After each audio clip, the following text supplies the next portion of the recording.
तर पुण्यातील खराडी परिसरात सुरू असलेल्या बनावट कॉल सेंटरचा पर्दाफाश करण्यात आला। पुणे पोलिसांच्या गुन्हे शाखेनं या कॉल सेंटरवर छापा टाकत कारवाई केली।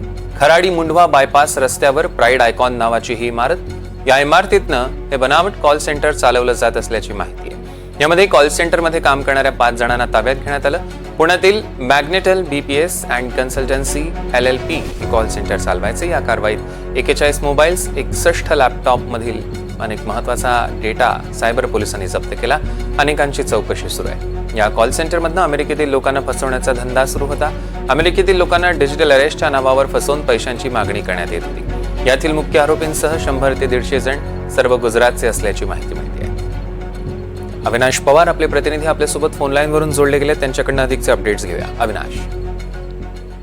सौरभ, आत्ताच पुणे पोलिसांनी याविषयीची माहिती माध्यमांसमोर मांडलेली आहे। एकूणच या कॉल सेंटरमध्ये कशा पद्धतीने गैरव्यवहार सुरू होता याची सगळी यादी त्यांनी आपल्या समोर दिलेली आहे।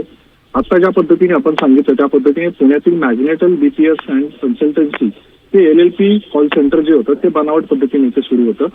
यातलं अनेक महत्वाचं साहित्य जे आहे ते आता पोलिसांनी जप्त केलेलं आहे। अनेक लोकांची याच्यामध्ये चौकशी सुरू आहे। 5 जणांना याच्यामध्ये ताब्यात घेतलेला आहे। 41 मोबाईल जप्त केलेले आहे। लॅपटॉप मधील अनेक महत्वाचा जो डाटा आहे तो सायबर पोलिसांनी जप्त केलेला आहे।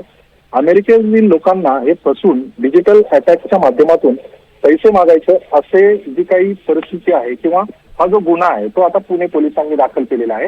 अमेरिकेमधील लोकांना ज्या पद्धतीने ते फसवत होते ती जी पद्धत आहे त्याविषयीचं भाष्य पोलिसांनी केलेलं आहे। निश्चितच हे सगळं धक्कादायक आहे। पुण्यासारख्या शहरामध्ये अशी घटना घडत होती। सायबर पोलिसांनी 61 लॅपटॉप याच्यामध्ये जप्त केलेले आहेत आणि 100 ते 150 लोक हे सर्व गुजरातचे आहेत अशी माहिती मिळते आणि मुख्य जो आरोपी आहे तो देखील गुजरातचा आहे असं यामध्ये समोर येताना दिसतंय।